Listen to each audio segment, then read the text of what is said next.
这帮人贩专挑年轻貌美的女人下手，他们可不是闹着玩的。为了获利，他们毫无廉耻，凡是被他们盯上的女人，都会被明码标价当成商品一样高价卖到国外。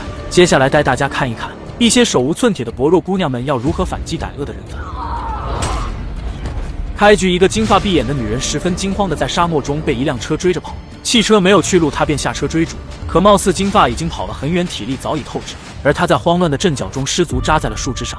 她所面临的正是人贩的追捕。这个不法团伙早已作案数起，但金发这时并没有放弃，反而拔出树枝，拿起一块石头，在男人没留神之际慢慢靠近他，并给他体验了一把石头和匕首带来的快乐，简直是大快人心。金发也是给自己争了口气，并对歹徒请君入瓮。然而这都是之后发生的事。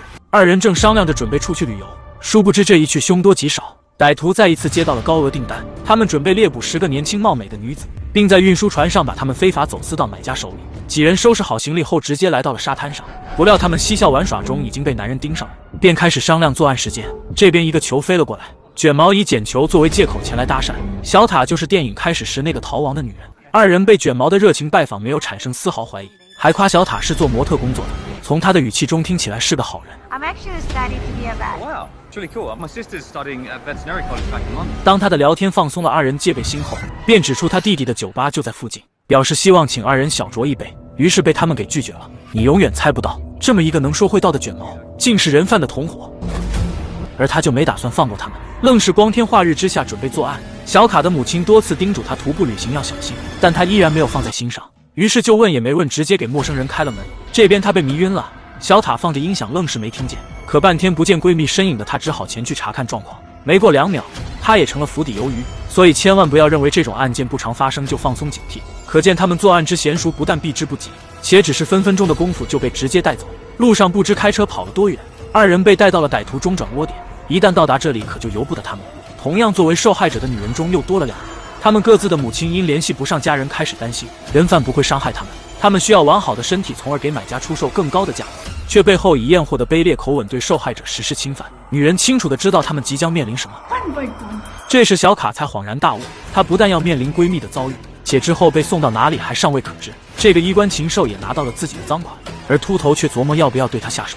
接着又多了一位受害者，小卡让他冷静下来，因为这样并不会令歹徒同情。这边他们被警员拦车检查，可刚打开后备箱的男人直接惊呆，还没来得及应对就被歹徒抢先下手。2位民警壮烈牺牲。以上是大漂亮来之前发生的事。得知这里方圆40英里内只有荒芜沙漠，且夜晚寒冷，就算逃出去也熬不过一晚，他们也会被歹徒抓回来。却让人万万没想到的是，秃头竟是帮更大黑产从事非法走私的小商贩，和他通话的那人才是提供买家的直接交易方。另一边，他们的母亲都不知道女儿身上发生了什么，并对他们不停的电话留言，甚至令父亲担心的哭泣。小塔拼命挣扎，却在秃头的监控之下。闺蜜2人的母亲相继知道他们失踪定是遭遇了意外，于是2个母亲也开始准备自己的策略。而小卡开始团结众人，只有团结一心，找出他们的弱点，才有机会逃离这里。他们的境地并非一无是处。大漂亮曾经也被卷毛搭上了，但她却将自己的邀约经过全都告诉了她母亲，也就是说她母亲可能现在也知道她失踪了。而男人说的不远位置的酒吧，实际却在数英里之外。她不但和男人进去了，还跟他共进晚餐。I think I'm gonna have to go back after dinner. Is it okay if you drive me? 这纯真的妹子想法比长相要美。当她意识到自己的处境感到危机时，不用说，那就是危机临近。之后她就被迷晕后送到了这里。其他好几个人也有类似遭遇，且都是落入同一个歹徒之手。更有女人独自走在偏远地区，被罪犯直接行凶。经过了几人互相告知，他们终于知道这个秃头是个头目。而之前的一个女人因脸颊受伤后就会不被在意，便推断出只有商品才会被这样对待。人多力量大，这下他们就知道自己将面临什么，也好行余下之策。不想卷毛是个已婚之人，他背着家人在外作恶，竟是为了儿子的医疗费用，实在是可恨又可怜。隔天，小卡在通风口外捡到一节刺伤，同时女人也报了警，警方接受了调查。而卷毛实在对自己的做法很愧疚，就借着告别的理由告诉他们保持充足的睡眠，来应对接下来的航行，还给他们塞了一个纸条。当然他的窃窃私语也被看门人阻止了，看来他也并非绝对恶人。这纸内包的东西怕不是令大漂亮昏迷的毒。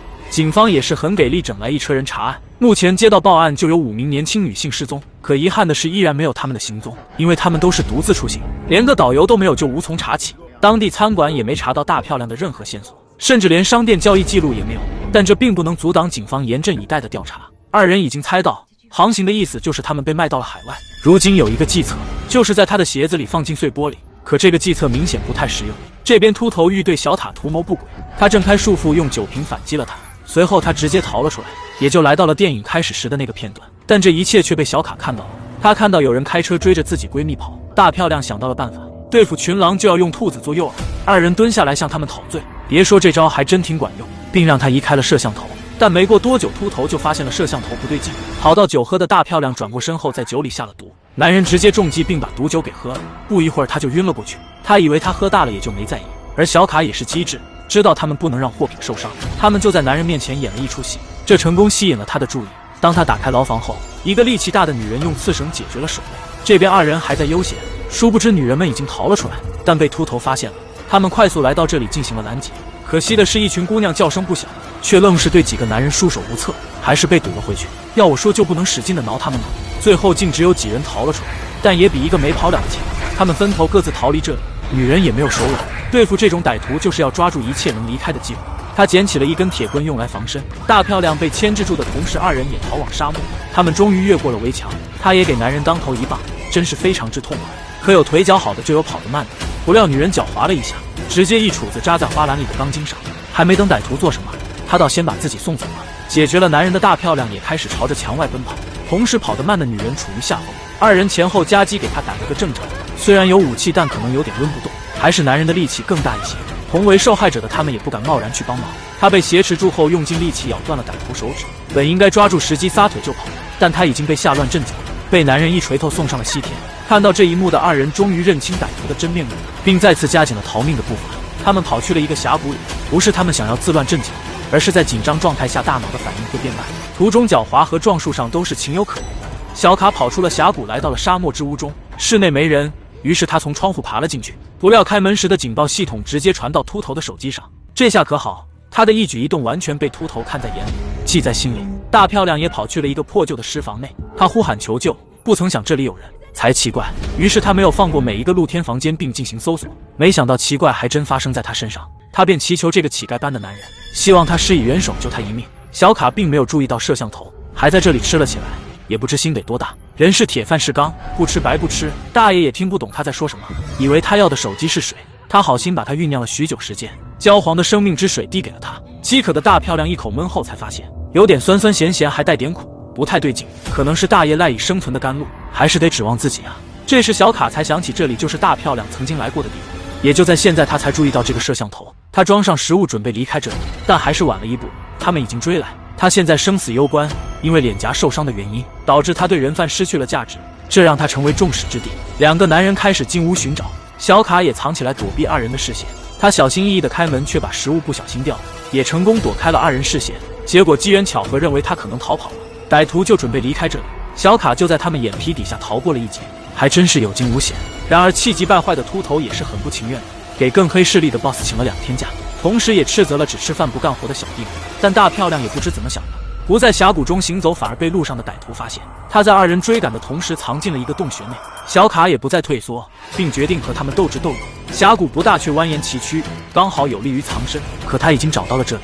就在他捡起防身的时候，细微的动静被男人发现，他瞬间袭来，声音也传到了二人的耳中。女人的力气还是没有男人的大，3两下就让大漂亮处于下风。但小卡已悄悄地走了进来，趁他不留神给他封了一口。大漂亮很清楚补刀有多么重要，也就没有轻易放过大好机会。二人就这么逃了出来。看到此等场景的男人也追了过来，他们找到个角落躲避，他用望远镜来捕捉他们去向。此时的大漂亮慌得浑身发抖，反而小卡冷静地观察四周，去寻找可行之策。警方也终于查到了线索，就是在民警牺牲之时，卷毛竟在那时用受害者的手机给其亲属回了消息，目的就是为了让警方查到信号来源。这些也都是之前发生的事，也就是说警方早已在赶来的路上。那他们能赶在警方直升机到来前坚持到最后吗？大漂亮之所以如此害怕，是因为曾有过一段阴影，因为她的梳妆打扮竟被钱相好无理看管，还对她出手行凶，这已经构成了恐吓罪。这段阴霾让她决定再也不要活在别人的阴影下。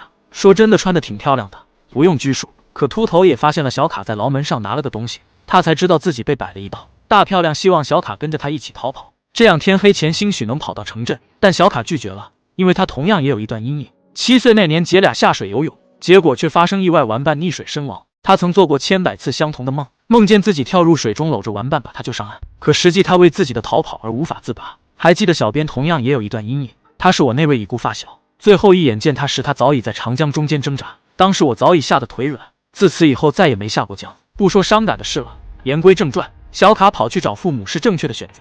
一个不到10岁的孩子根本无法抵御滔滔巨浪，而他现在有机会去挽救其他人，即使他现在逃跑也没有过错，但他却选择留下来救人，是个英雄。大漂亮则选择跑回去报警。独眼已经靠近了，他似乎发现了什么。就在二人分头行动的几秒后，小卡被他抓住。他还是揍不过男人。听见这种状况的大漂亮犹豫了，但他左思右想，还是善良取胜。而独眼上来就对一个柔弱女子一顿猛锤，实叫小卡防不胜防。他已油尽灯枯，光有救人之心怕是不够。就在男人即将下手时，多亏大漂亮及时赶到，才让小卡捡回一条命。他一杵子先封住独眼行动，于是乎小卡拿砖头给独眼捶背。两个女人下手也是真猛，这就让他的独眼凑成一对。这样的反击还是很痛快的。遇到生死攸关的特殊情况，女人有胆量去制止敌人，才能给自己搏一线生机。而卷毛的行为也被秃头发现了，怒气冲冲的秃头把他拍在沙滩上。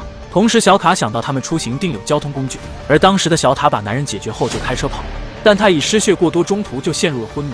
如果找到这辆车，他们就有更大的机会。秃头愣是把卷毛扔进沙漠，随后在其背后把他送走。目前警方已经调查到那2位牺牲的民警，找到凶手也指日可待。